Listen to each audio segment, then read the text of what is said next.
Once upon a time, in a land far, far away, there was a place. A very special place. A clean, orderly, and nice place. Usually, I hate clean, orderly, and nice. The air smells fresh and physically fit. Statuesque blondes pedal through streets lined by old buildings and canals. I read something very disturbing on my way here. Apparently, Denmark is like the happiest place on earth. They actually keep stats on this. And Yeah. apparently, Denmark is far and away #1. Yeah. The happiest, most content place on earth. Well, the colleges are the same for everybody. Free? Free? But that's And un-American, man. That's socialism, isn't it? Yes. I mean, here, that's not a bad word. Okay, they pay like 60% of their earnings in taxes. But then they do get things like free health care, 52 weeks maternity leave on full pay. When I had my kids, 2 rooms down, that's where the future king had his kids. There's no like Beyonce suite. No, we're all there, and we're all the same. And that makes people more happy. That looks like a nightmare to me.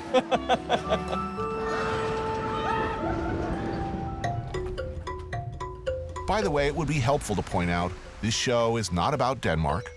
It's not about Copenhagen. I'm here for one man Food this way. All right. and one restaurant. And then we can start. Yes, chef. Two scalpel up? Yes, chef. 3 scalpel going up? Yes, chef. Go, go, go, go, go. Noma is the place where René Redzepi pretty much changed the whole world of gastronomy. Let's go. 2 baskets, please. Yes. For 3 years in a row, it was named the world's best restaurant by a jury of chefs and food writers who presumably know such things. Come on with those 2. They're sitting waiting. Come on. Wow. Nordic coconuts, also at the same time as a little bouquet of flowers. The Danish coconut. Cheers to that. Cheers.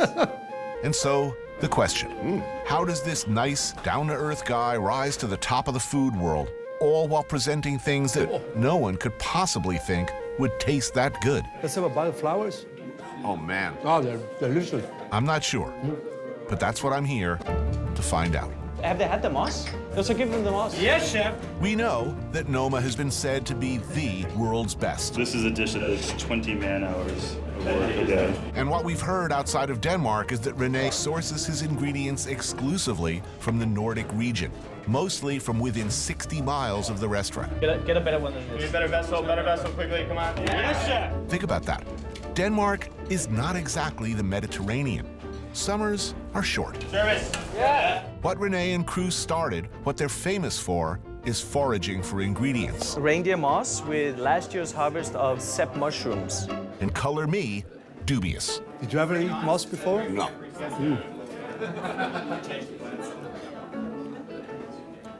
That is incredible. Wow. There's no way that this is going to look convincingly delicious on TV, but it is really delicious. Alessandro Porcelli is Italian, living in Denmark.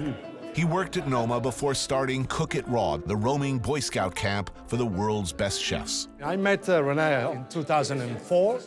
Basically, the restaurant was just open. 4 on 6. Yeah. 10 years after Noma's inception, René is arguably the most famous Dane since Hamlet.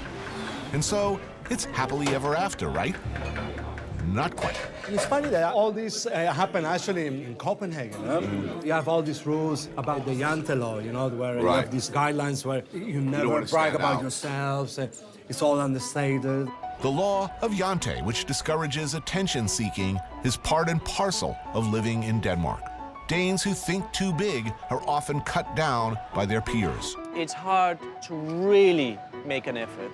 And if you stand out too much, you know, get off your horse. Okay, so let's say you start a restaurant, and you announce right away, well, this restaurant's going to be different than anybody else's restaurant. You see where I'm going here. Are people mean originally, or they talk about you? Do they? I mean, how much foul language can I use on this show? We very quickly became the big band of the seal. Seal. Seal. People can be so cruel. Do Danes like this place? No? I mean, they're proud They of it. accepted it. It's turned the attention of the whole world. Yeah, exactly. Fire 3 sorrel, please. Yes, chef. To tell the truth, food nerds, captains of industry, celebrities, you name it, have been flocking here for years. Death for Sorrow coming up now. Some waiting months for a reservation in the 45-seat restaurant. So we have a sorrel leaf. It's marinated in a grasshopper garum. The idea is you want to use it like a spoon and sort of scoop all of this green snow, which is made from nasturtium leaves. Damn, that's good. The technique, you don't notice it. You notice the flavor. It's, holy, that's delicious. That's like really intensely, it's like I've never tasted a green vegetable that good.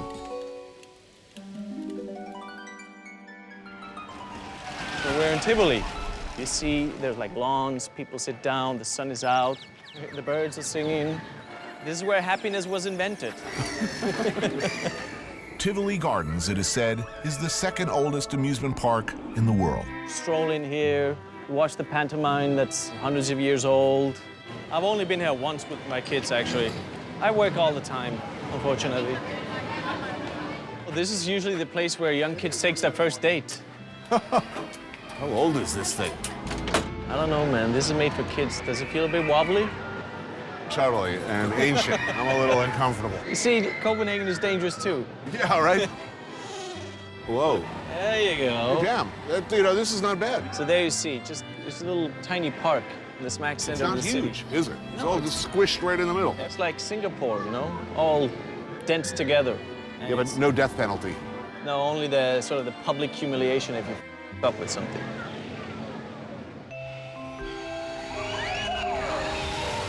Oh, here we go. Firearms, apparently, it's okay here.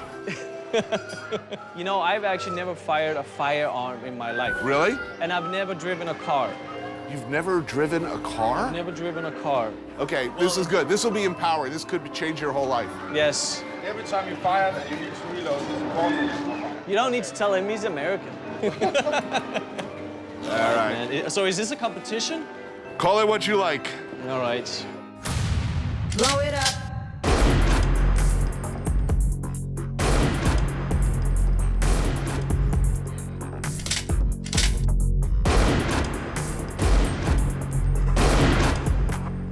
Oh, this is exciting.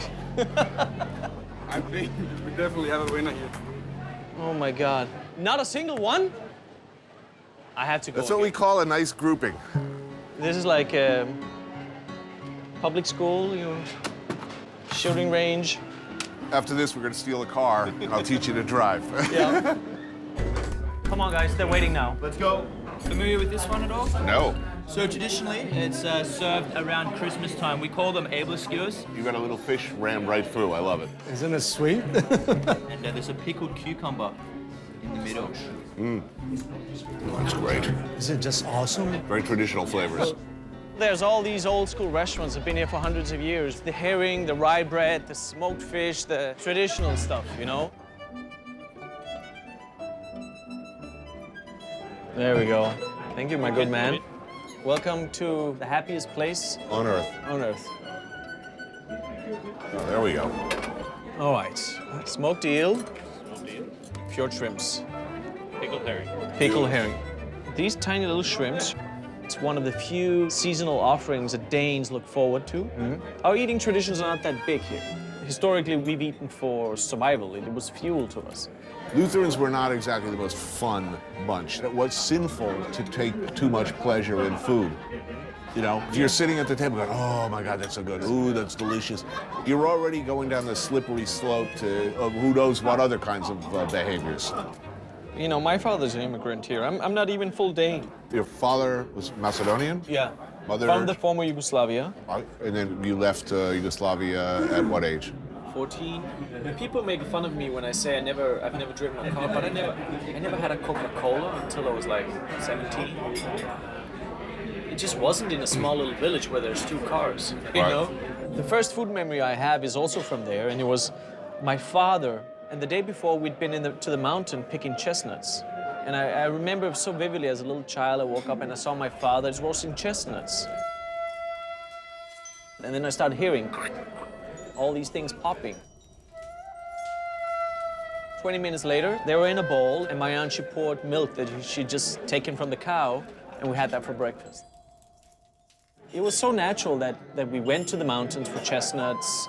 You grew your food yourself. These sort of experiences growing up, they really shaped me. the type of cook I am today.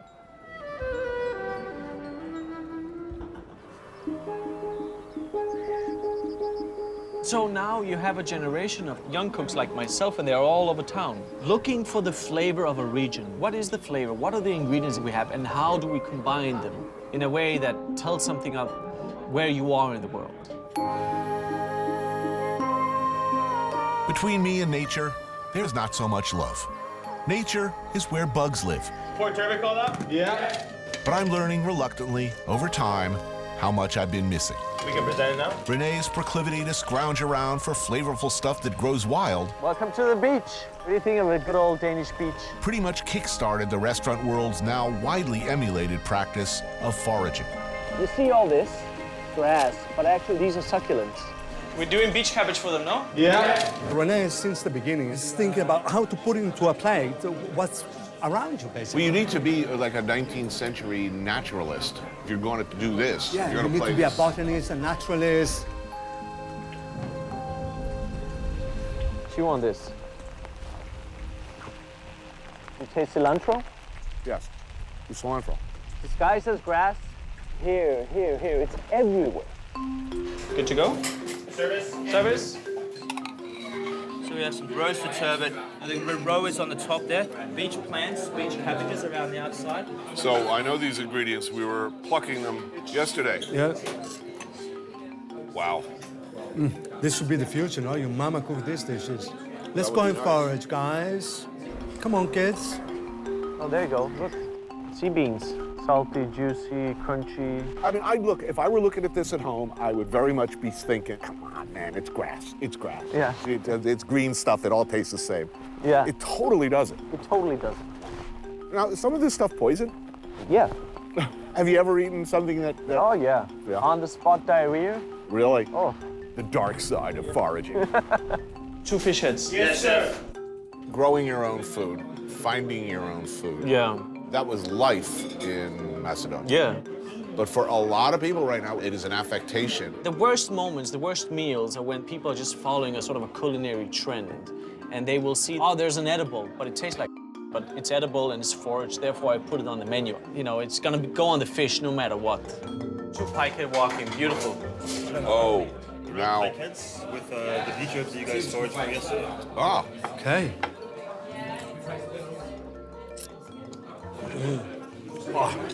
you just pick off every little bit. But I think even at its most ludicrous manifestation, surely it is a positive thing that people are actually starting to look around and see where shit grows. It still is good because people are being connected to the place they're in. What's edible, what's not? What is there to eat? Oh, here we go. Jackpot. This is a mustard, beach mustard. In 3 weeks, this is gone, new things come out. This is our bread serving. It's a sourdough bread that's made with a Swedish grain called ulen. And this is a cow's milk butter that has not been churned all the way. It's called virgin butter. Oh, God. This is amazing, huh? Butter like this, where you can pretty much taste what the cow ate. You know, anybody who's milked a cow, this is a flavor of childhood. Fact is, there aren't a lot of people left where I come from, who've milked a cow. And that's why it's becoming more important to what these guys are doing. It's the relationship also that they have with the farmers, the relationship we have with the soil. So this is Søren's farm, but we always say our farm. We feel like it's our place. Søren is René's primary supplier of farmed meat and vegetables. Look at the soil here. You see all the mussel shells? Yeah. These are shellfish because this used to be marshland. Like René, he's not your ordinary Dane, and his farm is unlike the others around here.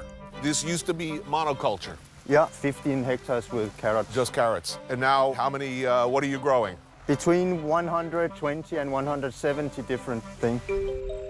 True, there are tractors and rows where potatoes and carrots grow.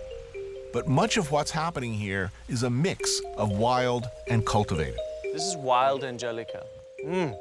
That's chives, the purple flowers here. Oh, yeah? Yeah. Wild onions. And you could grow them. Here, let's grow some for next year. There you go. The first time you come up here, you go into this and it's like, a flower garden. And he will say, no, no, no, this is the leek field. They're so nice. You're touching them like they're jewels. They are jewels. Let's grab a bunch of these for lunch, no? Is leaks going? Yeah. The pressure in farming is to have a monoculture and to provide year in, year out what you know is going to sell and what the market demands. Do you mind grabbing a few of these plants? They're gonna grow up, so don't take the root. It's very, very hard for a small guy to say, you know what, I'm not going to grow carrots anymore. I'm going to grow a whole bunch of different interesting things, and I'm going to grow them as well as I possibly can. Yeah, this is pretty much a first for me. This is the first time you fall to your knees for a green plant? Yeah. How long for leeks? 2 leak up, 2 leak up. Do you think we'll ever reach the point where guys like Soren will be in a very good place? I think that if we cut the middleman, get the producers, the farmer, to talk directly with a guy like René. Nobody ever teaches you that the symbiosis you need to have intact is with these people that grow the food. You're never taught that as a cook, which is strange. No, get a better one. Can we have another leek that looks more similar in size to this one, please? Okay, let's go.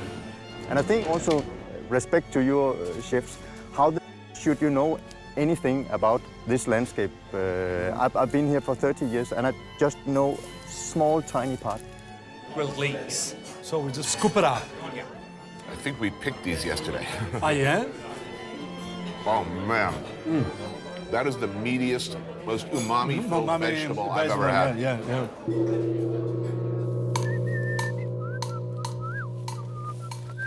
Maybe we'll cook this for lunch, spiced with the tartare. Chop that up in the freshly slaughtered meat from one of Søren's cows.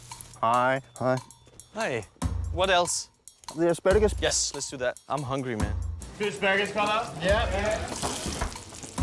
Asparagus, beautiful. Let's go.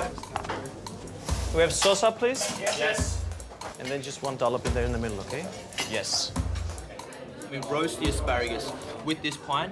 That's why we have the branch. Do not eat that branch, however. Okay. So underneath is a small pile of tender spruce shoots, grilled green asparagus sauce, and a little bit of fresh cream to finish. That is incredible. Wow. The flavor of this, huh? So this is actually beer made from asparagus. It's tasty. Yeah. What's the meat? Wheel. Veal? What was the name of the cow? 763 00330. Chef, do you want to do the tartare? What are you thinking? Just hack up the meat? Hack up the meat. Ooh, it already looks good. I'm gonna go on the asparagus and on the leeks. Clean them up, grill them.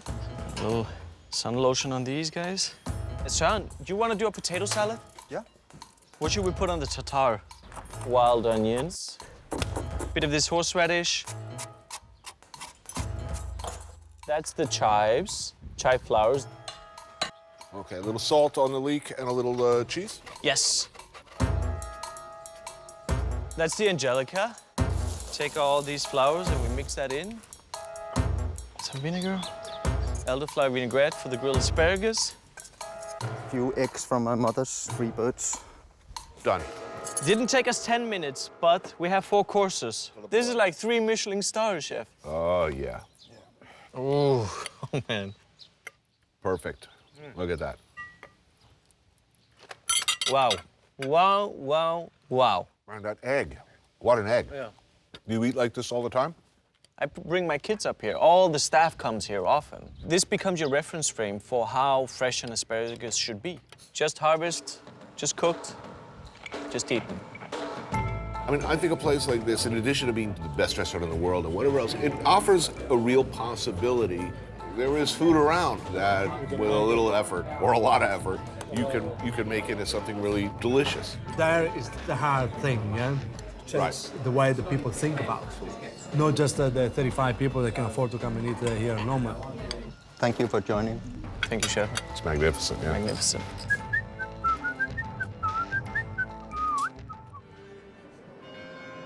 Look, there are always going to be some people out there who hate the very idea of your existence. Yeah. From the very minute they even think about you.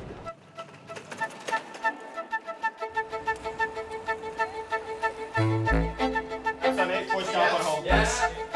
There's a Danish expression for not wanting to stand out, not wanting to talk about yourself too that's much. called jentelone, the law of jente.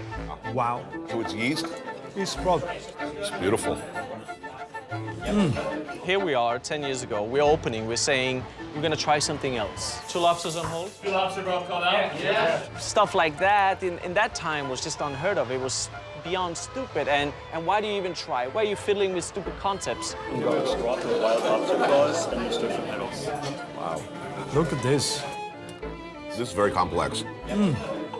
I know in the beginning, a lot of Danes were calling him the seal, Yeah. and they were laughing at him. It's a very new thing, you know, food here in Denmark. It's not something that they had like we have in Italy or they have in France. No, here, it's a different story. You have a huge part of people that are still so much in love in the old world. For lobster called up? Yeah. Yes. I mean, I've even been told that I have fascist tendencies in me.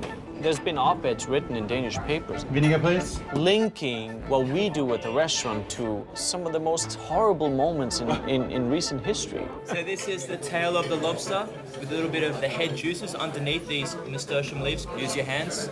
I will. It's luxurious. So how's it changing? That's what's interesting. In 10 years, it's really gone from, you know, the seal to igniting a new confidence in this city, in this part of the world, that I never grew up with. A possible forebearer to this new challenging of the status quo could be found right in the heart of the straight-laced Danish capital. I think Christiania is one of the most awesome places in the world, which is not very Jantelorish to say. A well-established enclave of hippie anarchist squatters. Sounds about as attractive as being sentenced to life at a fish concert. But there are some interesting features of Christiania. There's no government to intrude on your personal freedom. You're free to behave in as eccentric or normal a fashion as you wish. Here, I mean, you can be the freak that you are, and if you want to spend your day talking to a tree, you can do that without being frowned upon. Rasinga and his friend Joker are in local government, such as it is. Christiania has been here for some 40 years. It was a military area that was abandoned, and it was then occupied by squatters and hippies. Despite the fact that the different governments didn't really appreciate what was going on here, nobody actually had the will or the strength to put people out. Who picks up the trash? We do. What about the essentials? You know, electric, water. We buy it from providers, but we do it as a commune, as a collective. We pay only one bill. But what I like about living here is the fact that my kids get to walk around the streets without worrying about being run over by a car. There's no hard drugs and no cars running definitely. the streets. I mean, it's like a little village. It's very secure. Are you a hippie? He is. You have 2 eggs smoking now? Yeah, chef. So right down there we have Pusher Street, which is probably the most famous part of Christiania. The green section, right? Yeah. We buy weed and hash oil, hashish. Yeah. I would never do that as a responsible journalist, but I'm interested in investigating it. Pusher Street, it's a beloved institution here. You are free to see an array of cannabis products. Theoretically, by the way, marijuana is, like, not legal in Denmark. But there's a great tolerance for marijuana here, and I think that's because it isn't really harmful. People who smoke too much, maybe they pass out. Right. Oh, quail egg cooked in hay. Wow, that's like the greatest thing ever. That's a perfect dish. Perfect dish. I want more of those. Yeah.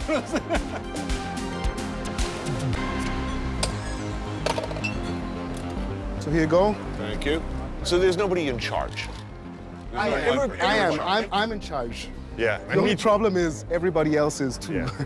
It seems utopian. We have the same problems as anybody, but we try to solve them in a different way. And one of the ways we try to solve this sort of challenges is by embracing people as much as we can and trying to make space as much as we can. Do we have 2 peas ready for table 4? Can I go with that now? Yes.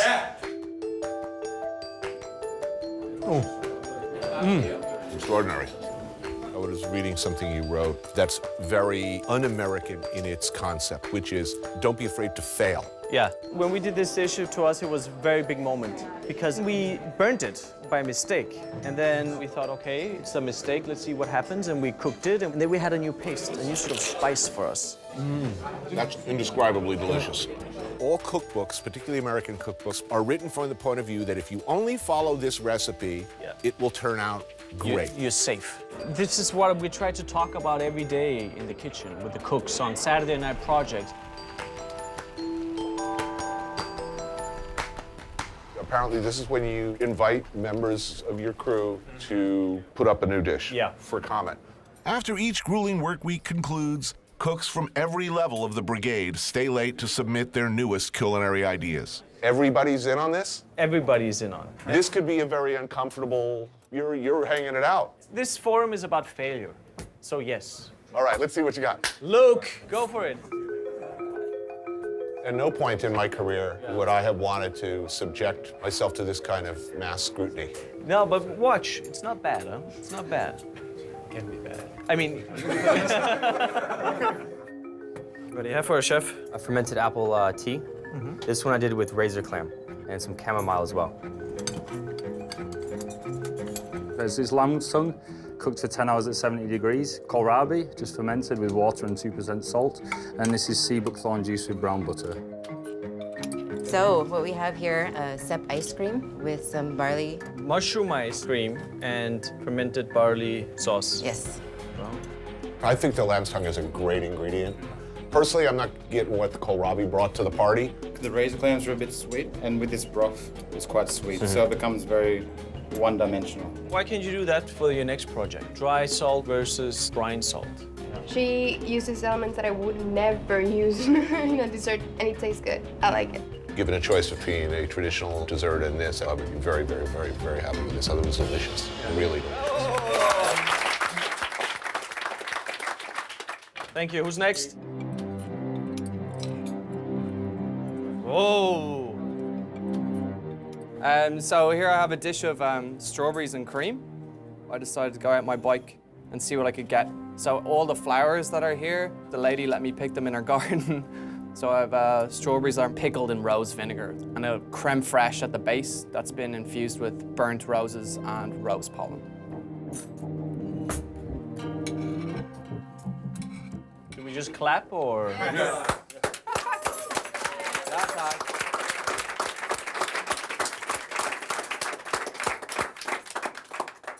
And then that might well end up on the menu? No. This is not about putting things on the menu. No, I mean, if somebody makes a masterpiece, it's their masterpiece. Really? Yeah, yeah, of course. Isn't it your historical imperative as the chef to take his good work and innovation and put it on the menu and take credit for it as your own? I mean, that's the way it's been done for centuries. This is not the point here. The pursuit of enlightenment and knowledge is its own reward? To me, yes. Is that it? Yeah. Cheers, everybody.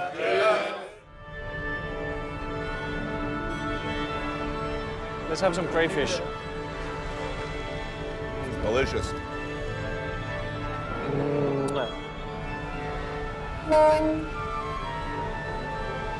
Cheers, guys. Cheers, guys. Cheers. Skål. Midsummer. Midsummer's Day. Longest day of the year. The Danes, to mark the Midsummer's Eve, gather and partake in traditions. And the sun comes out, we salute you. Like enjoying picnics, building bonfires. There's a fire. Oh, yeah. There's gonna be a fire. And burning witches. We made those fires back in the days to keep the witches away because they thought all the witches was meeting on these solstice and blah, blah, blah. Okay, where's the pork? Is this roast pork? Very, very traditional. Without this, Danes could not live. So we have a pork skin and chocolate with freeze-dried blackcurrants. Cool. For you guys to share. Thank you. Wow, that's wild. That's wild.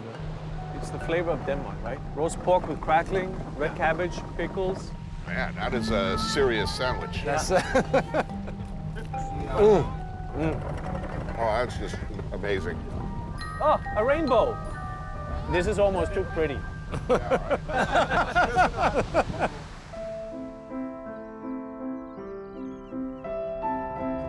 And there you go. Oh. Super cool, huh? Why don't we have the strawberries? The triple cream, huh? It's delicious, man. Yeah. So we have a wild blueberry dessert. So this is a sandwich, one for each of you, and the first of the wild strawberries. Oh, beautiful. Look at this. Like a picnic in the park, yeah?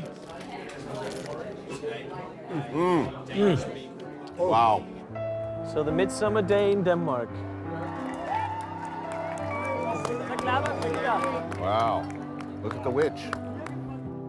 Burn, witch, burn. Vi elsker vort land, når den senede jul tænder stjerner i træet med glans i hvert øje. How's it guys? You done? Terrific, thank you. Unbelievable. Look, I've eaten a lot of great restaurants around the world, and there was still a little part of me that was saying, you know, this is going to be bull. The guy is out in the field yanking weeds out of the ground. I really didn't expect it to be as good as it was. It was delicious. It was amazingly delicious for me. Amazing. Yes, I thought it was amazing. It's not just about coming up with the greatest concept, it's just assembling what is out there in a new and beautiful, authentic and delicious way. He has single-handedly transformed everybody's understanding of Nordic cuisines. Where all the dishes, they tell a little bit of a story, you know, of the land, the tradition. But always delicious. Always delicious first. He may be an ordinary guy, grounded, comes from a poor family, but he has big dreams. He wants to change the world. Yeah, and we can change it. Never forget that. We can do that.